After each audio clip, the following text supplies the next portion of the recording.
ये कार्ड जो है ना आप मैरिज के ऊपर भी ले सकते हैं और इसके अलावा जो है आप बिज़नेस पे के ऊपर भी ले सकते हैं अगर आप बिज़नेस करते हैं इंडोनेशिया में। बिस्मिल्लाहिर्रहमानिर्रहीम, अस्सलाम वालेकुम, वेलकम बैक टू अनी व्लॉग। उम्मीद है आप सब खैरियत से होंगे। अल्लाह ताला के रहम करम से हम बिल्कुल ठीक हैं। अल्लाह का नाम लेकर आज के व्लॉग का आगाज़ करते हैं। और अगर आपने हमारे चैनल को सब्सक्राइब नहीं किया तो सब्सक्राइब कर लें और बेल आइकन को लाजमी प्रेस कर लें। गाइस, इस टाइम मैं मौजूद हूँ तंगरंग में और अल्हम्दुलिल्लाह अल्लाह ताला का लाख लाख शुक्र है कि अब इंडोनेशिया में मुझे परमानेंट रेजिडेंट कार्ड जो है वो मिल चुका है अल्हम्दुलिल्लाह। और सबसे पहले मैं जो है वो दोनों बीवियों का शुक्रिया अदा करूँगा जिन्होंने मेरी सपोर्ट की है, मेरा साथ दिया है। बड़ी का भी मैं शुक्रिया अदा करता हूँ। जो मियाँ बीवी की लड़ाइयाँ और जो मामलात थे, बहरहाल वो तो एक अलग साइड पे थे, लेकिन फिर भी मैं उनका शुक्रगुजार हूँ। जो नफ़ा नुकसान किया, बहरहाल फिर भी उनकी बड़ी मेहरबानी है कि उन्होंने मेरी इतनी सपोर्ट की और मुझे इस काबिल किया कि मैं यहाँ का जो है इंडोनेशिया का नेशनल हो सकूँ। अल्हम्दुलिल्लाह इस कार्ड के बारे में मैं थोड़ी सी आपको डिटेल बताऊँगा कि इसके क्या फ़ायदे हैं, क्या नुकसानात हैं। बहरहाल नुकसान तो कोई नहीं है, इसका फ़ायदा ही है।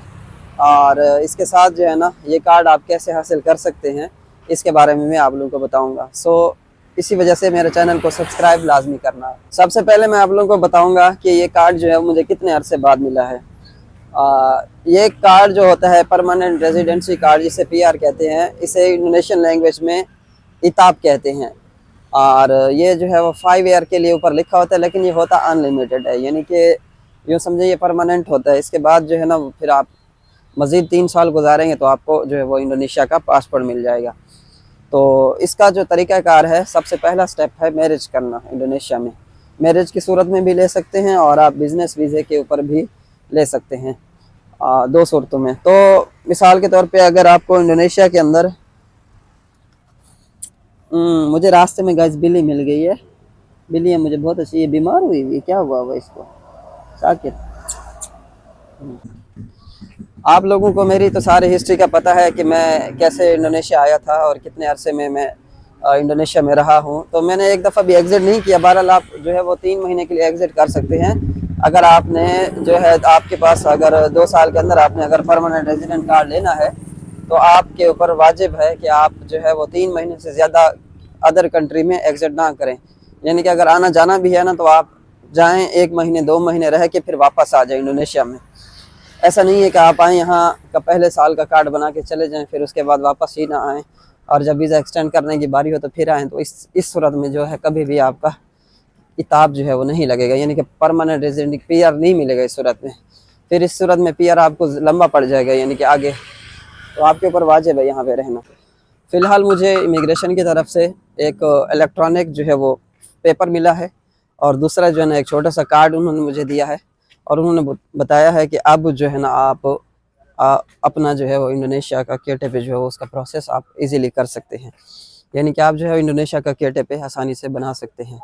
और उसके लिए जो है ना अलग एक दफ़्तर होता है, दफ़्तर में जाना पड़ेगा। और अगर काम की बात की जाए तो काम भी यहाँ पे अलाउ है, लेकिन उसके काम की जो है ना वो परमिशन लेनी पड़ती है। काम के लिए जो है ना एक ख़ास दफ्तर है, एक अलग दफ्तर है, तो वहाँ से जो है काम की परमिशन लेनी पड़ती है।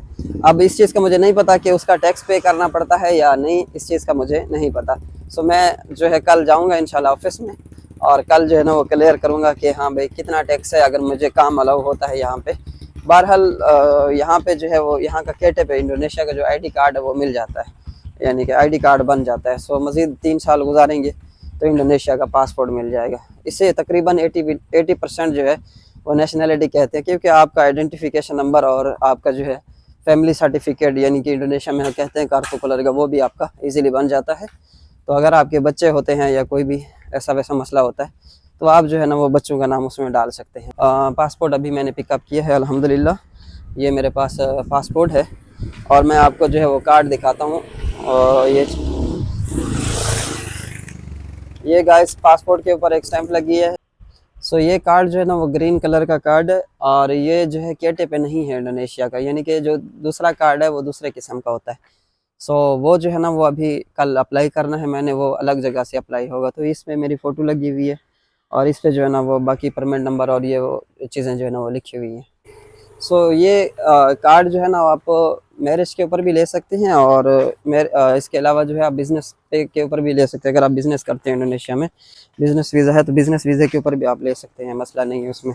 इसकी तकरीबन जो फ़ीस थी, मैंने जो जमा कराई थी फ़ीस, वो तो वैसे तो जो एम्बेसी की जो फ़ीस थी इमिग्रेशन की, सॉरी, वो थी तकरीबन इंडोनेशियन 7 मिलियन, जो पाकिस्तानी रुपीज़ में 1,40,000 रुपये बनता है। तो ये मैंने जमा कराई थी। बहरहाल जैसे भी है, आप लोगों की बड़ी भाभी का बहुत बहुत शुक्रिया, और बहुत जो है ना वो मेरा साथ दिया। बहरहाल जो भी है मैं उनका बड़ा शुक्रगुज़ार हूँ, और हमेशा से मैं उनका शुक्रगुज़ार था कि मैं उनकी वजह से ही इंडोनेशिया में आया था, और हर चीज़ जो है ना लेकिन क्योंकि जाहिर सी बात है कि मैं भी एक मर्द हूँ, जब लड़ाई औरत करे और बहुत ज़्यादा यानी कि शदीद लड़ाई करे तो बंदा तंग आ जाता है। फिर इसी वजह से मैं भी जो है ना काफ़ी तंग आ गया था, लेकिन अल्हम्दुलिल्लाह उन्होंने माज़रत वगैरह की है, माफ़ी वगैरह मांगी है। बिल्कुल अब मामला बिल्कुल अल्हम्दुलिल्लाह सेट है, कोई अब नया कोई इशू नहीं है, अल्हम्दुलिल्लाह, अल्लाह का शुक्र है। गाइस मैं करीब हूँ मस्जिद के। सबसे पहले तो मुझे बहुत भूख लगी है, कोई नाश्ता वगैरह करता हूँ। सुबह से मैंने नाश्ता नहीं किया, और आज खुशी के चक्कर में जो है वो इंडोनेशियन 2.5 लाख रुपए फ़ाइन भी भर के आ रहा हूँ, क्योंकि मैं बड़ी खुशी से आ रहा था, यानी स्पीड से आ रहा था बाइक से, और सीधा बाइक को जो है ना टोल रोड के ऊपर चढ़ा दिया मैंने। तो पीछे से पुलिस फॉलो करती हुई आ गई, उन्होंने बोला कि भाई किधर जा रहे हो, टोल के ऊपर जा रहे हो आप। तो बहरहाल मैंने उनको बोला कि सर जो भी फ़ाइन हूँ ना बस इधर ही लेके मेरे से आप जो है ना, मैंने जाना इमिग्रेशन में जल्दी है। कह रहा था कि ऑफिस चलो, मैंने कहा सर ऑफिस आप खुद चले जाइएगा, आप रोज़ ही जाते हैं। तो मैं जो है ना, मेरा जो फ़ाइन है मुझे इधर बता दें, मैं वो पे करता हूँ, और बस मैंने फिर फ़ाइन शाइन पे किया, और फ़ाइन पे करके मैं चला आया। फ्रूट इन्होंने बड़े अच्छे लगाए हैं, थोड़ी देर तक इनको खरीदते हैं, पहले खाने के लिए कुछ देख लूँ। बहरहाल गाइस फिर खाना खा के नमाज़ पढ़ते हैं एक तो, और साथ में जो है शुक्राने के नफल भी अदा करते हैं कि अल्हम्दुलिल्लाह अल्हम्दुलिल्लाह मुझे बड़ी खुशी हुई है अल्हम्दुलिल्लाह। इस करने के लिए मैंने पिछली वीडियो बनाई थी, उसमें मैंने सारा कुछ बताया था, और वीडियो का डिस्क्रिप्शन में सारे डॉक्यूमेंट भी लिखे हुए हैं कि कौन कौन से डॉक्यूमेंट आप लोगों ने बनवानी है और मैरिज करनी है, और फिर इस तरह से।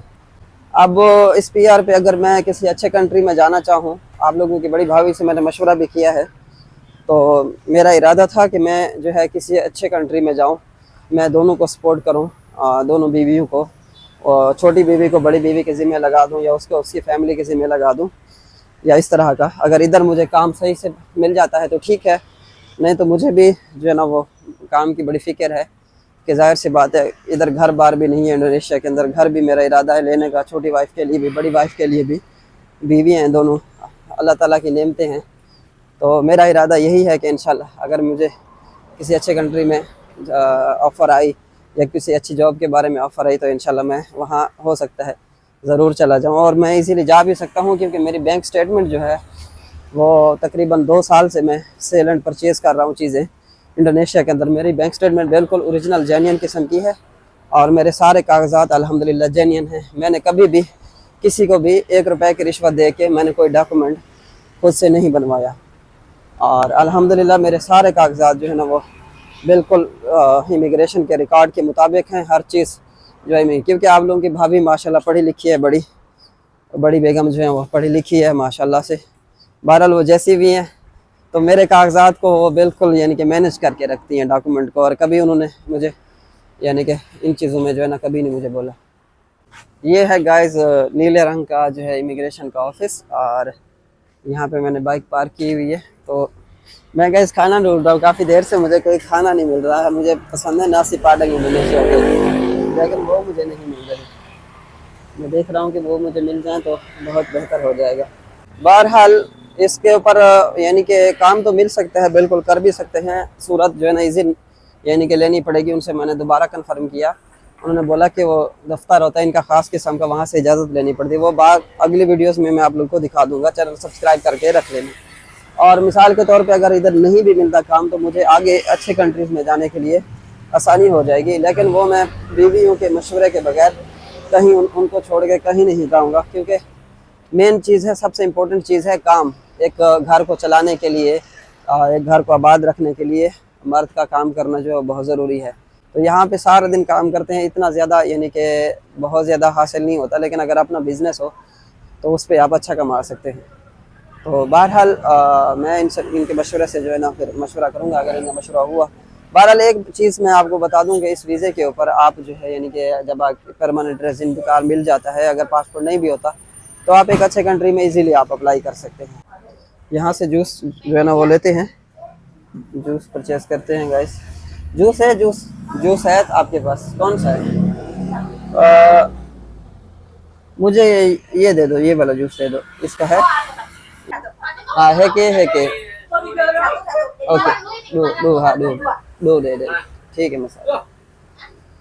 सो गाइज ये जूस की दुकान है और ये जूस काउंटर कितने का लगता है ये मैं आप लोगों को दिखाता हूँ। ये मेन बाज़ार है, यानी कि यूँ समझे कि मेन सिटी है तंगरंग, और यहाँ पे छोटा सा ठिया लगाया हुआ है। ये तकरीबन पाकिस्तानी रुपीज़ में अगर बताऊँ तो 1 लाख 1.5 लाख रुपए जो है ना इजीली इसके सेटअप पे। दिस इज टोको सेवा। berapa harga sewa? 16 जूता। अच्छा 16 जूता जो है ना इसके 1 साल का जो है वो किराया है पाकिस्तानी 3 लाख रुपए, 3 लाख से भी कम, तकरीबन 2,20,000 रुपए बनता है। और ये छोटी सी मशीन है, ये सामने एक छोटी मशीन है। इसके अलावा इसने वैसे फ्रिज रखा हुआ है, चूल्हा रखा हुआ है, नूडल भी साथ बेचती है, चाय गरम कॉफ़ी हॉट ये चीज़ें। और इसके बाद जो है ना ये देखे सिंपल से फ्रूट रखे हुए हैं। तो ये तकरीबन डेली का, मैंने इसे पूछा है डेली का, ये पाकिस्तान इंडोनेशियन 6 से 7 लाख है, पाकिस्तानी 14-15 हज़ार रुपये बनते वो इजीली बना लेती है। तो बड़ी रिक्वेस्टें आती हैं कि निशान भाई हमें काम के कारोबार के बारे में बताओ। सो गाइज ये पैकिंग है डिस्पोजेबल, और ऊपर से वो मशीन जो सामने पड़ी हुई है 15,000 की मशीन आती है पाकिस्तानी पैसों में, और ये इजीली आप कर सकते हैं। और ये ऊपर अस्सलाम वालेकुम, hello how are you brother. ये बाक्सो सेल कर रहे सामने वाला guys. Thank you very much, thank you. पसंद करते हैं गाइस पाकिस्तानियों को।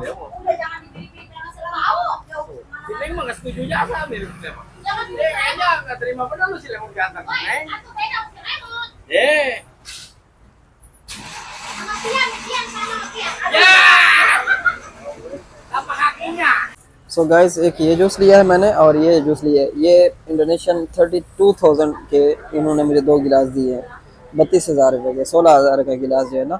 और अगर दूसरी जगहों पे देखें तो 10,000 का भी एक गिलास है जी। पाकिस्तानी 540 रुपये के जो है ना ये 2 गिलास हैं, ठीक है गाइस, 540 रुपये के 2 जूस के गिलास हैं।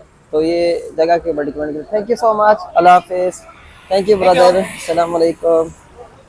सो सिर्फ 540, अगर मैं खाना खाता हूँ जाके तो खाने का जो खर्चा आएगा तकरीबन पाकिस्तानी 800-900 रुपये का मेरा खाने का बिल बन जाएगा तकरीबन।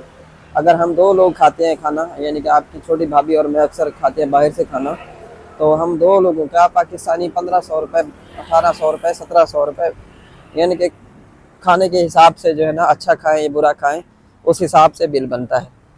तो अगर इंडोनेशिया थोड़ा महंगा है तो फैसिलिटीज़ हैं यहाँ पे बहुत ज़्यादा, अगर महंगा है तो फैसिलिटीज़ हैं बहुत ज़्यादा यहाँ पे, ये चीज़ देख। अभी अल्हम्दुलिल्लाह मैंने फाइनली जूस पी लिया है अल्हम्दुलिल्लाह। तो सबसे पहले मुझे बातों बात में भूल गया कि मैंने सबसे पहले शुक्राने के नफ़ल अदा करने हैं लाजमी, और उधर वाली मस्जिद में तो मैं नहीं कर सका, तो इधर इमिग्रेशन की अपनी मस्जिद है, तो वहाँ जाके जो है सबसे पहले मस्जिद में नमाज भी पढ़ते हैं और नफल भी अदा करते हैं, और फिर इंशाल्लाह चलते हैं अपने सफ़र की तरफ। सो यहाँ पे बड़ा प्यारा सेटअप है, बड़ा प्यारा माहौल है, और सर्विस जो है ना इनकी बड़ी प्यारी है। मस्जिद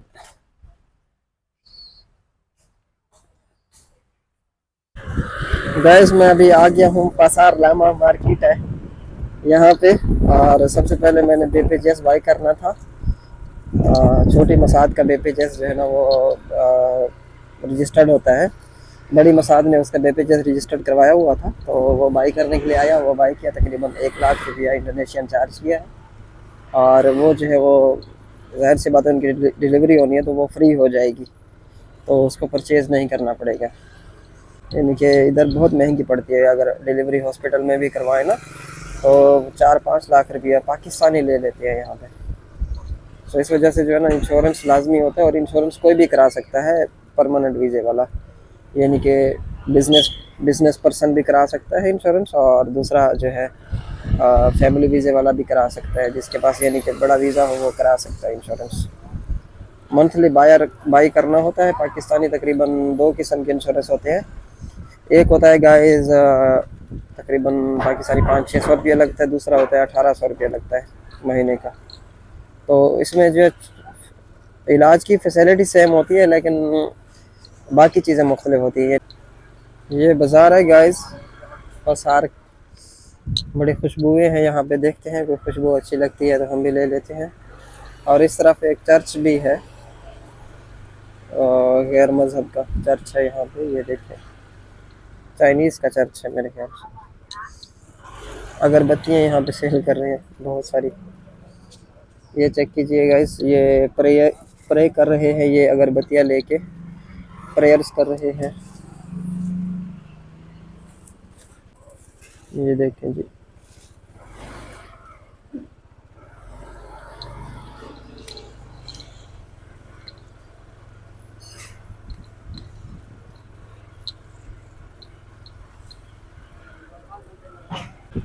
बड़ी मज़े की गलियाँ हैं गाइस, बड़ी मज़े की गली है।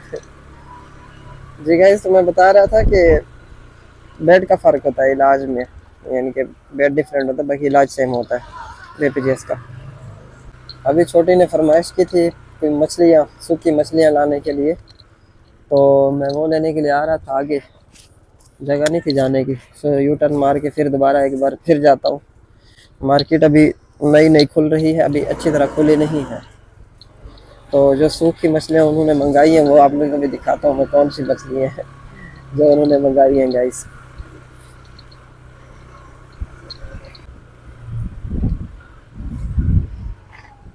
अल्हम्दुलिल्लाह पार्किंग मिल गई है, पार्क करके अभी खुल रही है। ini mochi mochi bisa bayar QRIS belum?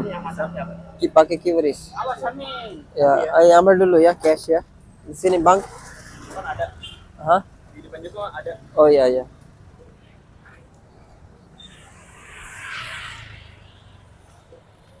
अभी बाजार लग रहा है, बाजार का टाइम अभी स्टार्ट हुआ है गाइस।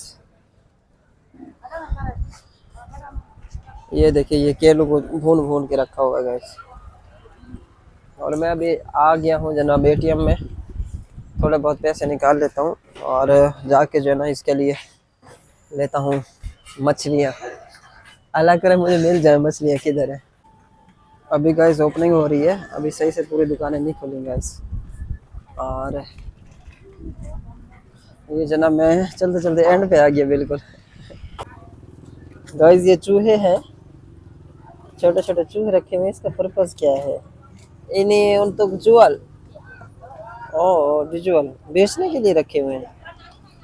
और इसमें टिंडन है, ये भी टिंडन है यार। ये क्यों रखे हुए हैं? ये क्या मकसद क्या है इनका टिंडनों का? इसके अंदर क्या है? छोटे छोटे कछुए, अच्छा ये पालने के लिए है। अच्छा ये चीजें भी होती हैं, वाजिब।